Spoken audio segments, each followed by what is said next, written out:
മഴതോരും മുമ്പിലെ പുത്തൻ സ്റ്റോറിയിലേക്ക് ഏവർക്കും സ്വാഗതം. ഈ സ്റ്റോറി ഇഷ്ടപ്പെടുവാണെങ്കിൽ ഒന്ന് സബ്സ്ക്രൈബ് ചെയ്യണേ, അതുപോലെ ലൈക്ക് ചെയ്യാൻ ഹൈപ്പ് ചെയ്യാനും മറക്കല്ലേ. അങ്ങനെ പുറത്ത് ഔട്ടിങ്ങൊക്കെ കഴിഞ്ഞ് ബാലചന്ദ്രനും മക്കളും എത്തുകയാണ്. അപ്പോൾ കാറിലിരുന്ന് ബാലചന്ദ്രൻ പറയുന്നുണ്ട്, നമ്മളുടെ ഈ സന്തോഷം നിറഞ്ഞ ജീവിതത്തിൻ്റെ ഇടയിൽ നിന്ന് അലീന ഇവിടുന്ന് പോയത് എന്തിനാണ് നിങ്ങൾക്ക് നന്നായിട്ടറിയാലോ.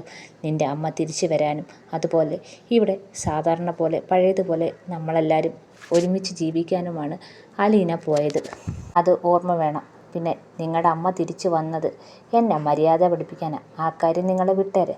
പിന്നെ ഈ വീട് അവൾ നഷ്ടപ്പെട്ടെന്ന് വിചാരിക്കുന്ന അവളുടെ സാമ്രാജ്യം പിടിച്ചെടുക്കാൻ അതിന് കരുക്കളാക്കി നീക്കുന്നത് നിങ്ങളെയാണ്. നിങ്ങളെ വെച്ചാണ് അവൾ യുദ്ധം ചെയ്യാൻ വിചാരിച്ചിരിക്കുന്നത്. ഇതൊക്കെ നിങ്ങൾക്കറിയാവുന്ന കാര്യമല്ലേ. നിങ്ങൾ അവളോട് ഒരു കാര്യത്തിനും ആവശ്യമില്ലാതെ യുദ്ധത്തിന് പോകാൻ ഒരുങ്ങണ്ട. അവൾ സ്വയം യുദ്ധം ചെയ്യട്ടെ. നിങ്ങൾ അതിൽ നിന്നൊക്കെ ഒഴിഞ്ഞു മാറിപ്പോകണം. അങ്ങനെയല്ലേ അലീനയും ചെയ്തിട്ടുള്ളത്.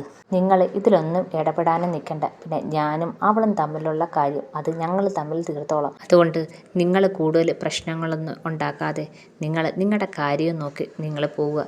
അവളുമായിട്ട് കൂടുതൽ വഴക്കിടാനോ പ്രശ്നങ്ങളുണ്ടാക്കാനോ ഒന്നും നിൽക്കണ്ട എന്ന് ബാലചന്ദ്രൻ പറയുന്നുണ്ട്. അപ്പം രോഹിത് പറയുന്നുണ്ട്, അച്ഛൻ പറയുന്ന പോലെ തന്നെ ഇനി ആവശ്യമില്ലാതെ ഞങ്ങൾ അമ്മയടുത്ത് ഒന്നും പറയാൻ പോകുന്നില്ല. അപ്പോൾ ബബിത പറയുന്നുണ്ട്, അല്ലെങ്കിലും ഞങ്ങളൊന്നും പറയാൻ പോകത്തില്ല അച്ഛാ, അമ്മ ഇങ്ങോട്ടാണ് വഴക്കിടാൻ വരുന്നത്. അപ്പം ബാലചന്ദ്രൻ പറഞ്ഞു കൊടുക്കുന്നുണ്ട്, രാവിലെ നിന്നോട് പറഞ്ഞായിരുന്നല്ലോ, ഇങ്ങോട്ട് അമ്മ വഴക്കിടാൻ വന്നാലും നമ്മൾ തിരിച്ച് മറുപടി കൊടുക്കേണ്ട കാര്യമില്ല. നിങ്ങളുടെ പ്രവൃത്തി കൊണ്ട് വേണം മറുപടി കൊടുക്കാൻ, അല്ലാതെ ആവശ്യമില്ലാതെ വഴക്കുണ്ടാക്കിയിട്ടല്ല എന്ന് ബാലചന്ദ്രൻ പറയുന്നുണ്ട്.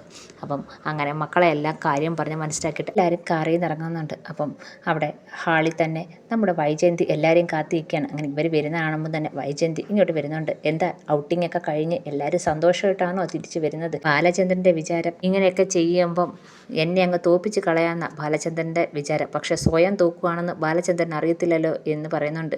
അപ്പം ബാലചന്ദ്രൻ ചോദിക്കുന്നുണ്ട്, ആരാ സ്വയം തോക്കുന്നതെന്ന് ആലോചിച്ച് നോക്കിയാൽ മതി. മക്കളെയൊക്കെ സ്വന്തം വശത്താക്കി ഇങ്ങനെയൊക്കെ ചെയ്തു കഴിഞ്ഞാൽ ജയിച്ചെന്നാണോ ബാലചന്ദ്രൻ്റെ വിചാരം? ഒരിക്കലും ഇല്ല. എന്നെങ്കിലും ഇവർ കാര്യം മനസ്സിലാക്കും. ഇപ്പം കൃഷ്ണൻ വന്ന് വൈജയന്തി ചോദിക്കുന്നുണ്ട്, അമ്മയ്ക്ക് വേറെ പണിയൊന്നും ഇല്ലേ, എന്തിനാ എപ്പോഴും ഇങ്ങനെ വഴക്കിടുന്നേ എന്ന് പറയുന്നുണ്ട്. നീ നിൻ്റെ കാര്യം നോക്കണമെന്ന് പറഞ്ഞുകൊണ്ട് വൈജയന്തി ചൂടാവുകയാണ്. അങ്ങനെ കൃഷ്ണൻ അങ്ങ് കയറിപ്പോവുകയാണ്. ഞാൻ പറയുന്നതൊന്നും ഇവർ അനുസരിക്കേണ്ടെന്ന് ബാലചന്ദ്രനാണോ പറഞ്ഞു കൊടുത്തിരിക്കുന്നത്? അതുകൊണ്ടാണോ ഇവളുമാരെല്ലാം എന്നോട് തർക്കുത്തരം പറയുന്നതെന്ന് വൈജയന്തി ചോദിക്കുന്നുണ്ട്.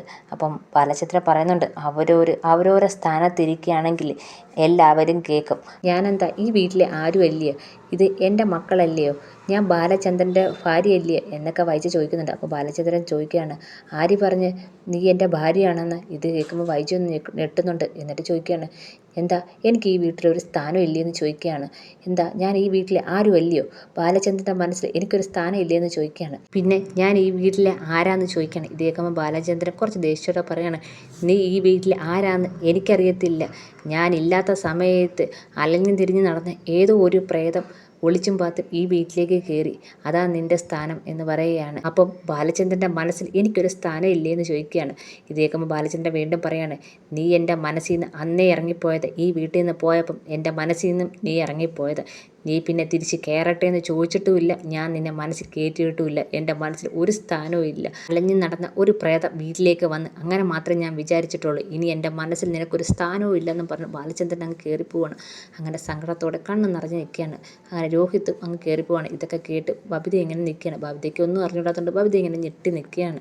അങ്ങനെ സങ്കടത്തോടെയും വിഷമത്തോടെയും വൈജ നിൽക്കുകയാണ്. ഈ സമയത്ത് കുളത്തൂപ്പുഴയിലാണെങ്കിൽ രാത്രിയിലാണെങ്കിൽ അവതക്കുട്ടിയും സ്റ്റാൻലിയും കൂടെ ഭയങ്കര കള്ളുകൂടി നടത്തുകയാണ്. അപ്പം തീയൊക്കെ കൂട്ടി ഫുഡൊക്കെ കഴിച്ച് ഭയങ്കര ആഡംബരമായിട്ട് ആഘോഷിക്കുകയാണ്. സ്റ്റാൻലിക്ക് കുടിച്ച് ഒരു ബോധവും ഇല്ല.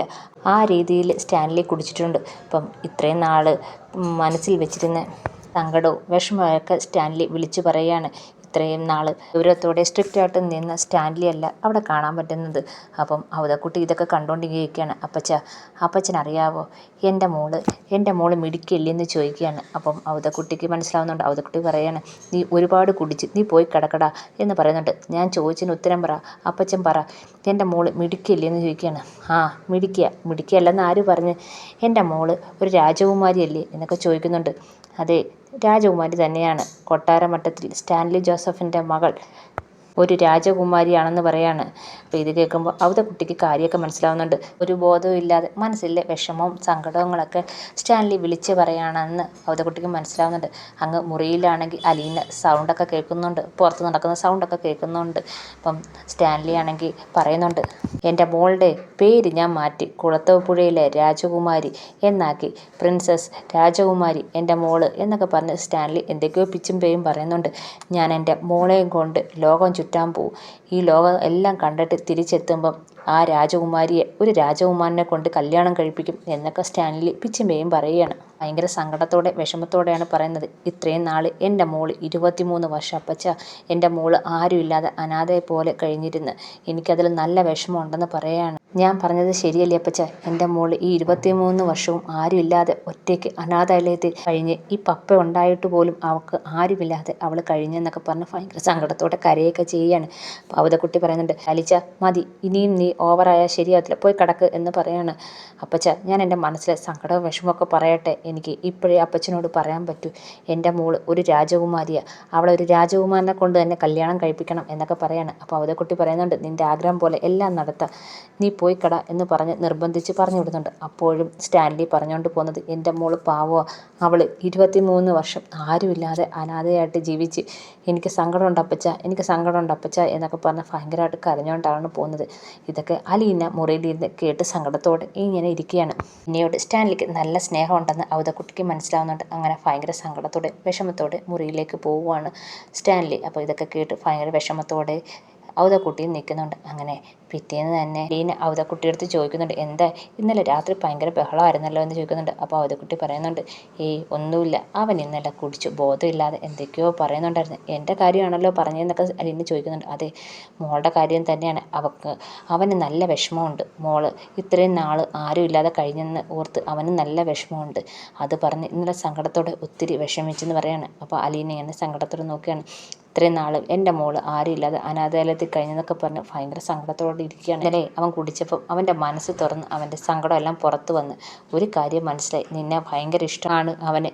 ആ കാര്യം ഇന്നലത്തോടെ എനിക്ക് മനസ്സിലായി. ഈ പുറമേ കാണിക്കുന്ന ദേഷ്യവും ഗൗരവവും ഒന്നും ഇല്ലാതെ ഇന്നലെ അവൻ്റെ മനസ്സ് തുറന്ന് എന്നോട് സംസാരിച്ച്, നീ എന്ന് വെച്ചാൽ അവന് ജീവന, ഇത്രയും നാൾ നീ ആരോരുമില്ലാതെ കഴിഞ്ഞതിൻ്റെ സങ്കടമാണ് അവന്. പിന്നെ കുറച്ച് പിടിവാശിയും ചിട്ടകളൊക്കെ ഉണ്ട്, അത് മാത്രമേ ഉള്ളൂ. അവൻ പാവ മോളെ, എൻ്റെ മോൻ പാവ. അതെനിക്ക് ഇന്നലെ അവൻ്റെ മനസ്സ് അറിയാൻ കഴിഞ്ഞു, നിന്നെ ഭയങ്കര ഇഷ്ടമാണെന്നൊക്കെ അവതക്കുട്ടി അലീനയോട് പറയുന്നുണ്ട്. ഇതൊക്കെ കിട്ടി ഭയങ്കര സന്തോഷത്തോടെ വിഷമത്തോടെ നിൽക്കുകയാണ് അലീന.